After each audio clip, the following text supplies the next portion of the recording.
so last time we talked about the Zildjian session hats, we talked about Steve Gadd and his amazing hi-hat setup. Now we're going to talk about my recreation project of this hi-hat sound.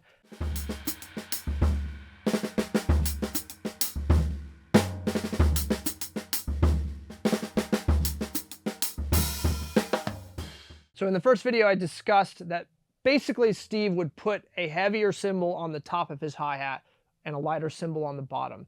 And this gives him more clarity. It gives him like a tighter, meatier sound. You don't get as much of this high, splashy, washy thing going on. And the way he played, that was the perfect kind of hi-hat setup for him. I got my hands on some session hats that Steve actually signed, and they were the impetus to do this next recreation series that we're going to be diving in today. Before we start talking about that, let's listen to the sound that kicked this whole project off.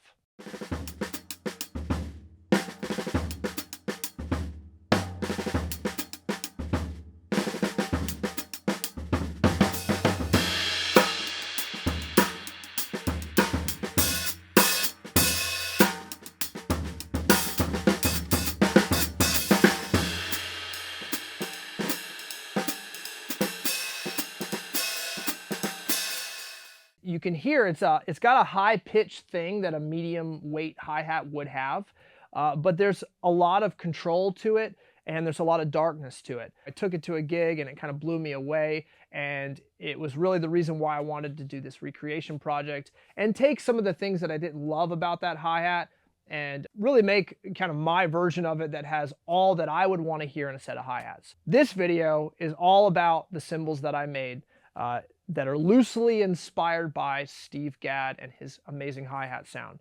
I ended up making a set of 12s, a set of 13s, 4 sets of 14s, 1 set of 15-inch hi-hats, and then 2 sets of 16s. I kind of went crazy with it, but I was feeling really inspired and I just kept going, and all the different sizes bring something different to the table. And so I want to talk specifically about the way that I made them, and talk about some of the creative liberties that I took with this cymbal design in order to make it something that I would love to play on my gigs, and hopefully you guys would love as well. So first up, I didn't say this in the original video, but Steve Gadd's original hi-hats were mismatched in the sizes. So the top hi-hat is slightly smaller than his bottom hi-hat. I would imagine this is due to the fact that the original was a K Istanbul. A lot of times those cymbals are not right on the diameter. They're slightly undersized. They're not typically oversized. So a 14-inch might be, in reality 13 7/8 or 13 3/4. A 20-inch ride cymbal might actually be 19 1/2. Same goes for 22 rides. I have one that's actually just 21 1/2. So that could be an explanation for why that top cymbal was undersized. When Zildjian made the session hat and the one that I have, their first models tried to match this, so they had a slightly undersized top. Mine is about a 1/16 of an inch difference. I had this originally on my first 2 sets. I wanted to, really try my best to really aim at the original reference before I went and did my own version of it.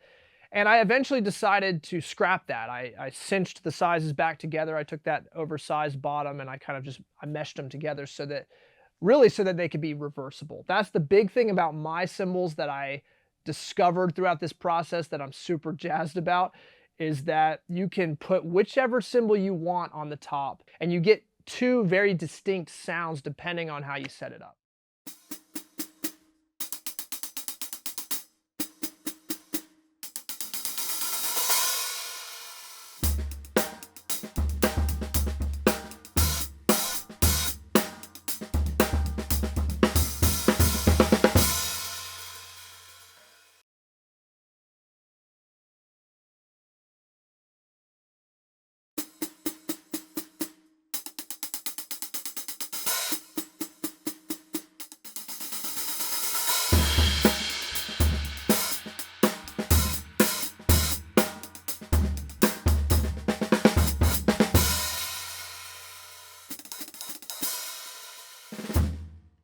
Which brings me into the specs of these cymbals. In general, I was trying to create a top hi-hat that had a lot more topography. And by that, I just basically mean deeper, bigger hammer marks. I was using my air hammer to get these really big strikes, and this allowed me to get that crazy topography, but then on the bottom cymbal, I'm going for a much smoother surface. I don't want there to be lots of peaks and troughs in the metal. I want it to be smooth, and I want the lathing to be nice and smooth. This will allow for, if you put that thinner cymbal on the top, you get a smoother sound, you get a slightly more mellow sound, and then if you flip them over, you get a little bit more meat, a little bit more grit, a little bit more complexity. Now, the next thing I was playing around with was the actual topography that exists on the top hi-hat. I went really extreme on some of the sets, and I went a little bit more mild on others. The session hi-hat that Zildjian made had pretty extreme topography on that top hi-hat. Whereas I can imagine, and from the videos and pictures that I've seen, the original K Istanbul top hi-hat was not as extreme with the topography. It was a fully hand-hammered cymbal, so you get the texture that a fully hand-hammered cymbal would typically have. Now, as an example of this, I can go back to the first two that I made. The first set number 1 that was aimed after this sound, has texture that looks like this. You can see those deep hammer marks, but they're not really, really deep. And you can see the comparison when we look at set number 2, where I used a little bit more force on the air hammer to get a deeper blow, especially out on this outer ring here.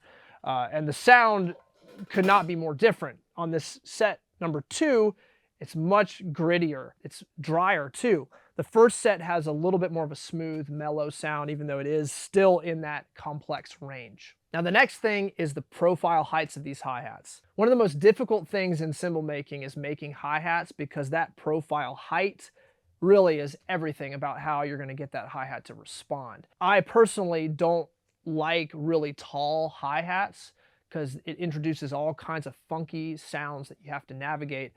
Some of them can sound wonderful, obviously, but it's just harder to get a really good sound when your hi-hat top is really, really tall. Really, either cymbal, if they're tall, it's going to be kind of gnarly. So with the heights on these, I was really trying to keep them relatively low.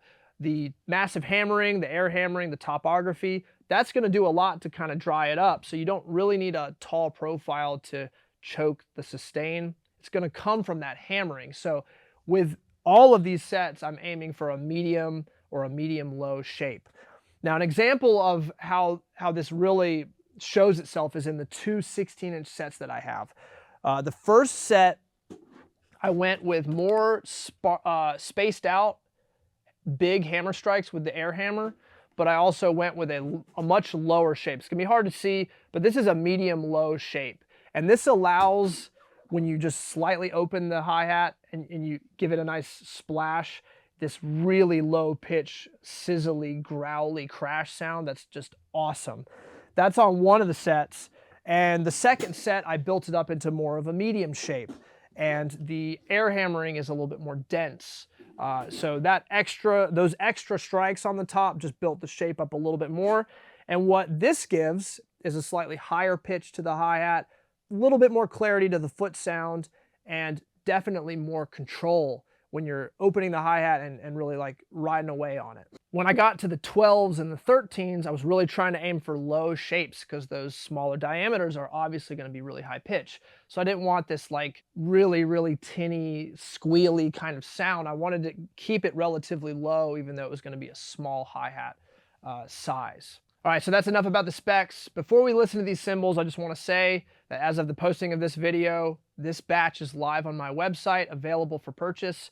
These recreation projects are one and done. I make a certain number of them, I sell them, and when they're gone, they're gone. You could always commission me to make another one similar, but with this project, I keep it limited so that I can keep moving on to new projects, because I have a bunch more recreation projects coming down the line, and I'm really feeling super inspired about checking out classic cymbals that were made famous by certain drummers, and reinterpreting them in a new way. It's really helping ground me to the history of this craft. Let's listen to the 9 sets of recreation models based off of the Zildjian Session Hat and Steve Gadd's sound.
All right, that is the set of hi-hats that I made.